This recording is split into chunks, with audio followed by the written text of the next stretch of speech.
Good morning, नमस्कार, सत श्री अकाल, आदाब दोस्तों। मैं हूं विवेक का जमाना और स्वागत करता हूं आप सबों का हमारे इस यूट्यूब चैनल विवेक का जमाना पे। दोस्तों, जैसा कि मेरे पिछले वीडियो को आप सबने बहुत ही ज़्यादा प्यार दिया, आप सबके बहुत ही ज़्यादा कमेंट्स आए और उन कमेंट्स को पढ़ करके मुझे ये पता चला कि आप लोगों को ये जानना है कि कैसे हम मुंबई शहर में पैसे कमा सकेंगे। अगर हम स्ट्रगल करने के पॉइंट ऑफ व्यू से मुंबई शहर जा रहे हैं तो उसके अलावा पैसे कमाने के और क्या क्या तरीके हैं जिससे हम मुंबई शहर में अच्छे तरीके से सरवाइव कर सकें। तो दोस्तों, अभी मैं आपको वो सारी जो भी मैंने अभी रिसर्चेस की हैं और मेरा जो पर्सनल एक्सपीरियंस है मुंबई शहर में कि कैसे हम पैसे कमा सकते हैं, इसको लेकर के मैंने इस वीडियो को बनाया है और हमारे साथ बने रहें। लेकिन उससे पहले प्लीज़ हमारे इस चैनल को लाइक, शेयर और सब्सक्राइब जरूर करें। प्लीज़ सब्सक्राइब करें। फ्रेंड्स, जैसा कि मैंने आपको बताया कि इस वीडियो में हम आपको बताएंगे 5 ऐसे काम जो मुंबई शहर में करके आप पैसे कमा सकते हैं। सबसे इंपॉर्टेंट बात यह है कि मुंबई शहर में पैसे कमाना क्या बहुत मुश्किल है? क्या वहाँ काम करना बेहद मुश्किल और काम ढूंढना बहुत मुश्किल है और वहाँ सरवाइव करना बहुत मुश्किल है क्योंकि वहाँ सरवाइव करने के लिए बहुत पैसे चाहिए? तो मेरा आंसर है नहीं, नहीं, ऐसा हरगिज भी नहीं है। मुंबई शहर जैसा कि आम शहर है, जैसे आप रहते हैं, सपोज आप राजस्थान में रहते हैं, आप गुड़गांव में रहते हैं, आप दिल्ली में हैं, आप बिहार में हैं, आप यूपी में हैं, आप लखनऊ में हैं, आप कोई भी ऐसा स्टेट या कोई भी शहर का नाम ले लो, जितना खर्चा आपका वहां होता है मुंबई में भी अप्रॉक्सीमेट उतना ही खर्चा होगा, उससे ज्यादा नहीं होगा। यह विवेक का जमाना का वादा है आपसे। रीजन क्या है? हर इंसान का खर्चा, उसका एक्सपेंस उस पर डिपेंड करता है। तो आप अपने हिसाब से जैसे खर्च करोगे वैसा उतना ज़्यादा खर्चा होगा आपका। जैसे मैं आपको एक एग्जांपल देता हूँ। मैं मुंबई शहर में अगर बहुत बड़ा रूम ले लूँ, 20,000 का फ्लैट ले लूँ, वहाँ तो लाख, 1.5 लाख, 2 लाख के फ्लैट हैं, और मैं कहूँ कि मैं भाई बहुत महंगा शहर है क्योंकि 20,000 के फ्लैट है, तो ये तो मेरी बेवकूफ़ी है क्योंकि मुझे वहाँ पर 5,000 के भी फ्लैट मिल सकते हैं। और मैंने अपने पिछली वीडियो में आपको बताया था सिर्फ 2,000 रुपये में पीजी मुंबई शहर में। तो दोस्तों, इसका मतलब ये हुआ कि मुंबई शहर में सर्वाइवल बहुत बड़ी प्रॉब्लम नहीं है। सबसे पहले मैं आपको बताना चाहूंगा कि जो लोग एक्टिंग करियर को परस्यू करना चाहते हैं, मुंबई शहर जाकर स्ट्रगल करना चाहते हैं, उनके लिए पहला नंबर है एजुकेशन। अगर आप एजुकेट हैं, अगर आपने स्कूली पढ़ाई तक भी एजुकेशन ली है, आपके अंदर 5, 6, 7, 8, 9, 10 क्लासेस को पढ़ाने की एबिलिटी है, स्किल है, तो आपके लिए पैसा कमाना मुंबई शहर में बहुत ही ज़्यादा आसान है। दोस्तों, करना कुछ नहीं है। अगर मैं 4, 5, 7, 8, 9, 10 क्लासेस को पढ़ा सकता हूं तो मैं सबसे पहले क्या करूंगा, मुंबई शहर जाने से पहले ही अपना एक पैम्पलेट बनवा लूँगा। उस पैम्पलेट में मैं डाल दूंगा कि मेरा ये नाम है, मैं ये ट्यूटर हूँ, मैं पढ़ाता हूँ, और ऐसा करके एक बहुत बड़ा अच्छा सा पैम्पलेट बना दूंगा। उस पैम्पलेट को मैं शहर में जाऊंगा जब मुंबई में किसी भी लोकेशन पे, अगर मैं अंधेरी में जा रहा हूँ, मैं बांद्रा में हूँ, मैं जुहू में हूँ, मैं किधर भी हूँ, मैं वर्सोवा में हूँ, मैं यारी रोड में हूँ, कहीं भी रहता हूँ, वहाँ आसपास के जो भी लोकेलिटीज़ होंगे 5 किलोमीटर एरिया के अंदर में, या अगर आप उससे दूर ट्रैवल कर सकते हैं तो आप वहाँ उतने एरियाज़ को कवर कर सकते हैं। वहाँ जा कर के आप वो पैम्पलेट लोगों में डिस्ट्रीब्यूट कर सकते हैं। जब आप पैम्पलेट डिस्ट्रीब्यूट करेंगे, एक बात याद रखें कि मुंबई में बहुत बड़ी बड़ी बिल्डिंग्स हैं और बहुत सारे लोग एक बिल्डिंग में ही रहते हैं। तो अगर एक बिल्डिंग में मैं 50, 60 या 100 पैम्पलेट्स को मैं उधर लोगों को देता हूं तो कोई एक ना एक तो ऐसा होगा ही होगा जो मुझे पढ़वाने के लिए एज ए ट्यूटर मुझे कॉल करे कि सर आप आएँ और मुझे पढ़ाएं। तो मैं आपको बता दूं, अगर आप 6, 7 या 8 स्टैंडर्ड के स्टूडेंट्स को पढ़ाते हैं तो आपकी मिनिमम जो आपकी ट्यूशन फी आपको मिलेगी वो कम से कम 5 to 6,000 होगी। हाँ दोस्तों, 5 to 6,000। 8 क्लास के लिए तो 8 to 9,000 भी जा सकता है, और 10th के लिए 100% 10,000 मिनिमम फिजिक्स, केमिस्ट्री और मैथ्स पढ़ाने का चार्जेस होते हैं। तो आप आराम से महीने के 2 स्टूडेंट भी अगर आप पकड़ लोगे, सिर्फ 2 घंटे, सिर्फ 1 आवर आपको देना है, 1 घंटे में आपको कम से कम 7 से 8,000 रुपये आप कमा रहे हो मिनिमम। और अगर आप 2 घंटे पढ़ाते हो, 2 स्टूडेंट को पढ़ाते हो, तो आपकी इनकम मिनिमम 16 to 17,000 होगी, जो कि मिनिमम अच्छे तरीके से मुंबई शहर में सरवाइव करने के लिए सफिशिएंट है। आप इंस्टीट्यूट्स में पढ़ा सकते हैं, अगर आप बहुत अच्छा पढ़ाते हैं, आप में वो एबिलिटी है तो किसी कोचिंग सेंटर को पकड़ सकते हैं। वहाँ यारी रोड में बहुत सारे कोचिंग सेंटर्स हैं, अंधेरी वेस्ट में जहाँ मैंने पीजी बताया था आपको मड आइलैंड के लिए, वहाँ पर भी बहुत सारे कोचिंग इंस्टीट्यूट्स हैं। इसके अलावा अगर आप अंधेरी स्टेशन की बात करें तो अंधेरी स्टेशन पे महेश ट्यूटोरियल्स हैं, वहाँ पर भी महेश ट्यूटोरियल के अलावा पेस क्लासेस हैं। बहुत सारे कोचिंग इंस्टीट्यूट्स आपको मिलेंगे जहाँ स्टूडेंट्स को पढ़ा सकते हैं। दूसरा नंबर मैंने दिया है दोस्तों प्रोडक्शन वर्क। अगर आप एक्टर बनना चाहते हैं या डायरेक्टर बनना चाहते हैं या बॉलीवुड इंडस्ट्री में जुड़ के कुछ भी काम करना चाहते हैं तो आपके लिए ये बहुत ज़रूरी है कि आप प्रोडक्शन हाउसेस से जुड़े, क्योंकि आप जब प्रोडक्शन हाउस से जुड़ेंगे तो आपको ये समझ में आएगा कि जो आपका काम है वो कैसे होता है, काम करने की समझ आपके भीतर डेवलप होगी और उसके साथ साथ आप पैसे कमाकर वहाँ सर्वाइव भी कर सकते हैं। दोनों काम एक साथ होगा। तो दोस्तों अगर आप प्रोडक्शन हाउस काम करना चाहते हैं तो उसके लिए आपको बहुत ज़रूरी है कि अपना एक बायोडाटा अच्छे तरीके से बनवा लें। उसको लेके जब आप मुंबई शहर पहुंचेंगे तो बहुत सारे प्रोडक्शन हाउसेस हैं, बहुत सारे। जिन्हें भी प्रोडक्शन हाउसेस के नाम जानने हो प्लीज़ मुझे कमेंट करें और इस चैनल को सब्सक्राइब ज़रूर करें। तो दोस्तों प्रोडक्शन हाउसेस के नाम मैं आपको बता दूंगा, आप उन सारे प्रोडक्शन हाउसेस में जा सकते हैं। मसलन मैं अगर एग्जांपल लूं कि मैं गोरेगांव फिल्म सिटी में जाता हूं, वहां पे किसी भी सीरियल या किसी एड शूट कोई चल रहा हो या सीरियल चल रहा हो, मैं वहां के सेट पे जाकर के वहां प्रोडक्शन टीम है उससे अगर मैं बात करूं, मैं अपना बायोडाटा दिखाऊं और बोलूं कि सर प्लीज़ मुझे छोटा से छोटा ही काम कुछ मिल जाए, तो सपोज मैं बहुत स्मॉलेस्ट यूनिट जो वर्क है, स्मॉलेस्ट यूनिट वर्क अगर मुझे मिलता है करने के लिए, जैसे लाइट उठाने का ही काम मिलता है मुझे, या कैमरा है उसे पकड़ के उस जो लेंस चेंज करते हैं वो काम करना मुझे मिलता है, या फिर मुझे जो ट्रॉली होती है तो ट्रॉली को पुश करने के लिए एक इंसान की ज़रूरत होती है, वो काम मिलता है करने को, या वो भी नहीं मुझे छाता लेकर के खड़े होने को काम मिलता है, या स्टीम होता है, धूप से बचने के लिए स्टीम लगाना होता है, वो स्टीम लगाने का काम मिलता है। कुछ भी स्मॉलेस्ट यूनिट भी वर्क अगर मुझे मिलता है तो मुझे वो काम उस प्रोडक्शन हाउस में स्टार्टिंग में करनी चाहिए, क्योंकि उससे मैं पैसे तो कमाऊंगा ही, मेरी सर्वाइवल तो होगी ही होगी, लेकिन उससे भी बेहतर बात यह है कि मुझे वहाँ ये समझ आएगा कि काम कैसे होता है। मैं ये देख सकूंगा कि जो एक्टर्स हैं वो कैसे एक्ट करते हैं, वो स्क्रिप्ट्स को कैसे पढ़ते हैं, एक्ट स्टार्ट होने से कितनी देर पहले स्क्रिप्ट मिलती है, एक्टर्स को कैसे प्रिपेयर करते हैं, को एक्टर्स के साथ उनका कोऑर्डिनेशन कैसे बनता है, एक डायरेक्टर जो है वो शॉट किस किस एंगल से लेता है, एक्टर्स को एंगल के अकॉर्डिंग अपने आप को, अपने बॉडी पोस्चर को कैसे कैसे एडजस्ट करना पड़ता है, और बाकी जो इक्विपमेंट्स है जैसे ट्रॉलीज हैं, जैसे क्रेन्स हैं, ये सारे इक्विपमेंट्स के साथ एक्टर्स का कोऑर्डिनेशन कैसे बनता है। या अगर डायरेक्शन फील्ड में आप जाना चाहते हैं तो इस फील्ड में आके आप डायरेक्टर को ऑब्जर्व कर सकते हैं कि वो अपना काम कैसे करता है। तो स्मॉलेस्ट यूनिट में भी अगर आप काम करते हैं फिर भी आपको वहाँ एक्सपीरियंस के साथ साथ आपको अच्छे खासे पैसे मिलेंगे पर डे के अकॉर्डिंग या मंथली अकॉर्डिंग 10 to 15,000 तो मिनिमम आपके पॉकेट में पैसे पर मंथ आ जाएंगे।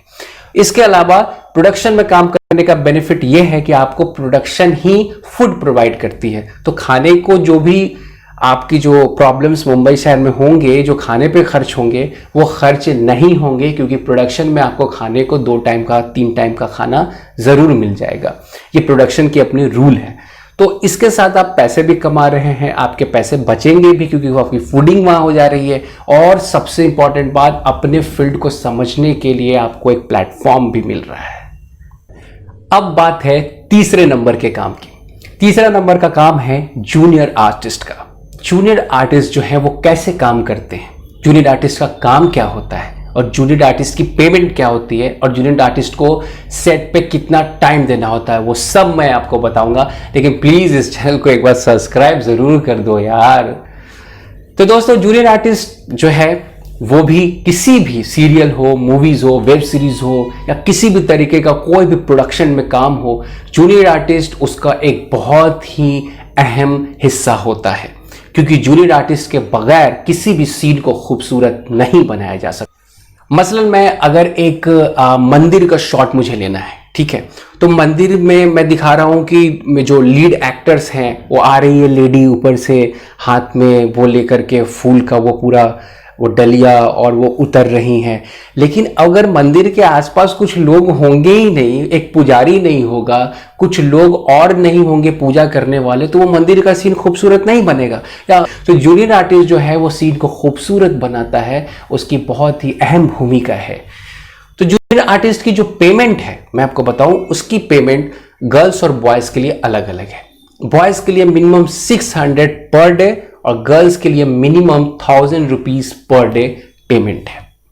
इसके अलावा जूनियर आर्टिस्ट को सेट पे उसके कॉल टाइम, चाहे वो 7 बजे मॉर्निंग में 8 बजे मॉर्निंग में हो, कॉल टाइम से लेकर के उसके पैकअप तक उसको सेट पे रहना ही पड़ता है, यानी 12 घंटा आप मिनिमम मान लें।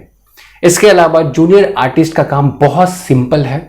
जूनियर आर्टिस्ट की सबसे अच्छी बात यह होती है कि उन्हें कोई डायलॉग नहीं बोलना पड़ता। अगर वो डायलॉग बोल रहे हैं तो वो फिर जूनियर आर्टिस्ट नहीं है, क्योंकि डायलॉग बोलने से वो जूनियर आर्टिस्ट ना रह के कैरेक्टर आर्टिस्ट बन जाता है।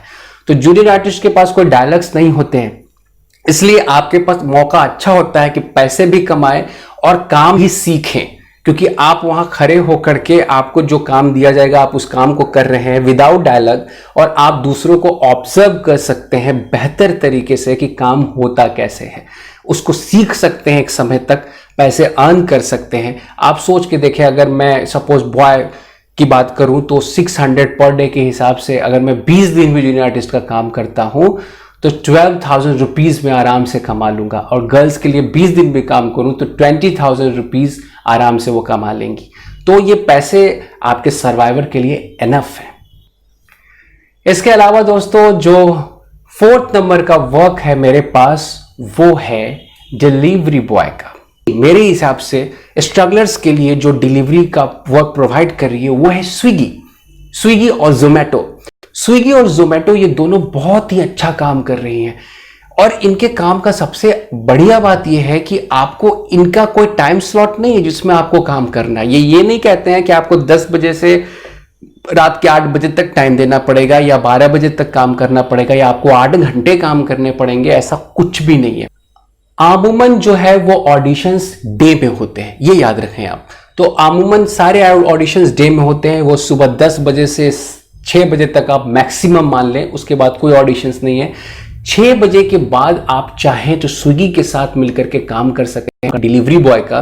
उसमें आपको एक बेसिक सैलरी के साथ साथ इंसेंटिव्स दी जाती हैं। आप जितना ज़्यादा काम करेंगे उतना ज़्यादा अर्न करेंगे, और इसमें ऐसा कुछ भी नहीं है कि मुझे कोई पर्टिकुलर टाइम पे मुझे डिलीवरीज देनी है या पर्टिकुलर टाइम पे ऑनलाइन रहना है, पर्टिकुलर टाइम पर ही मुझे डिलीवरी लेकर के जानी है, प्रोडक्ट को लेकर के डिलीवर करना है, ऐसा कुछ भी नहीं है।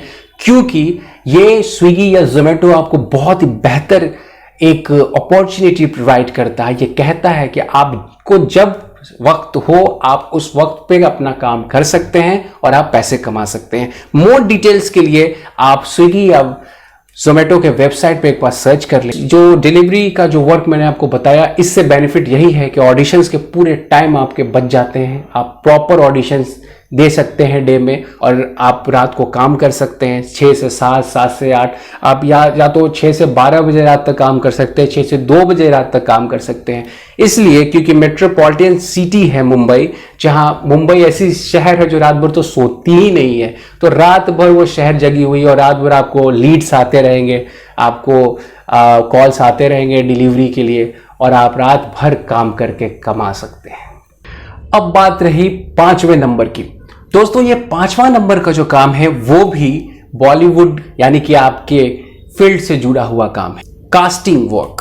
कास्टिंग वर्क जो है वो बहुत ही आज के ज़माने में, आज की इस स्ट्रगलिंग वर्ल्ड में कास्टिंग ही आपकी लाइफ बदलता है।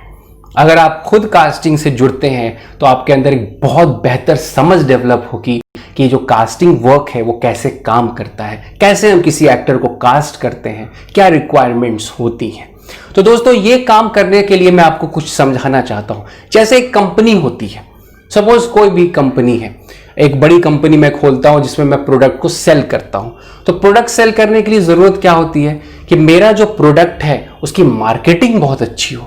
मार्केटिंग होगी, मैं उसकी सेल्स बढ़ेगी, लीड्स जनरेट होंगे, बहुत सारे लोग मुझसे हमसे कांटेक्ट करेंगे। तो ये जो काम है उसके लिए हम क्या करते हैं, एक बहुत बड़ी अगर हमारी कंपनी है तो हम उसमें कुछ एम्प्लॉयज रखते हैं। वो एम्प्लॉयज जो है वो कुछ लीड्स जनरेट होती हैं तो उसको फॉलो अप करते हैं, कुछ टेली कॉलिंग करते हैं, और कुछ जो होते हैं वो अकाउंट संभालते हैं। तो इस तरीके का काम उसमें होता है। ये जो कास्टिंग एजेंसीज भी हैं ये भी एक कंपनी है बहुत बड़ी, बहुत सारी कास्टिंग एजेंसीज कंपनीज है। उसके डिटेल्स के लिए भी मैं आपको सारा डिटेल मैं आपको भेज दूंगा। लेकिन इस चैनल को लाइक, शेयर और सब्सक्राइब जरूर करना, क्योंकि मैं चाहता हूं बहुत सारे लोगों तक ये इंफॉर्मेशन पहुंच सके।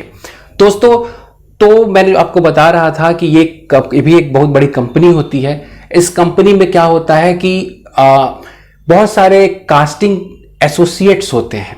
एक कास्टिंग हेड होता है जिसकी पूरी कंपनी होती है, उसके साथ कास्टिंग एसोसिएट्स होते हैं जो उनके साथ मिलकर काम करते हैं। उसके अंदर बहुत सारे हमारी तरह के यूथ लोग होते हैं, गर्ल्स बॉयज होते हैं, जो अलग अलग तरह का वर्क परफॉर्म करते हैं। जैसे कुछ लोग होते हैं जो कैमरा हैंडल करते हैं, जो ऑडिशंस लेते हैं। कुछ होते हैं वो प्रोफाइल मंगवाते हैं एक्टर्स से। बहुत सारे लोगों का वो रिक्वायरमेंट्स डालते हैं और उन रिक्वायरमेंट्स के अकॉर्डिंग उन तक प्रोफाइल्स पहुंचती हैं लोगों के। उसके अलावा कुछ लोग वो होते हैं जो कास्ट करते हैं और वो आपके प्रोफाइल को प्रोडक्शन तक उसे सेंड करते हैं और आपको वो इत्तला करते हैं कि हाँ आपकी कास्टिंग हो गई है, आपकी अवेलेबिलिटी क्या है, और वगैरह वगैरह बहुत सारे इंटीरियर चीज़ें हैं। तो ये जो काम है इसमें बहुत सारे लोगों की ज़रूरत पड़ती है उस कंपनी को।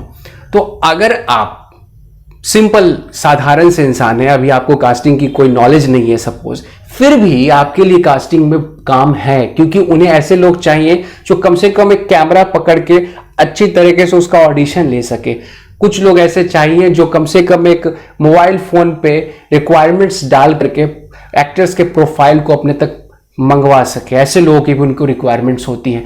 और अगर आपकी इंग्लिश अच्छी है, आई रिपीट, अगर आपकी इंग्लिश अच्छी है तो आपके लिए बहुत ही सुनहरा मौका है कास्टिंग एजेंसीज के साथ मिलकर काम करने का। इसमें काम करने के बेनिफिट्स क्या हैं? पहला बेनिफिट्स, आपको अच्छे खासे पैसे मिलेंगे जिससे आप बेहतर तरीके से सरवाइव कर सकेंगे। दूसरा बेनिफिट्स, चूंकि आप खुद इस फील्ड के हैं तो कास्टिंग फील्ड से जुड़ करके आपको कास्टिंग की समझ होगी। एक एक्टर्स को किस किस चीज की जरूरत है आप कास्टिंग के थ्रू समझ सकेंगे। तो दोस्तों, ये 5 तरह के काम मैंने आपको बताया और आशा करता हूं आपको इससे बहुत बेनिफिट्स हो। और मैं सिर्फ आपके बेनिफिट्स के लिए वीडियो बनाता हूं।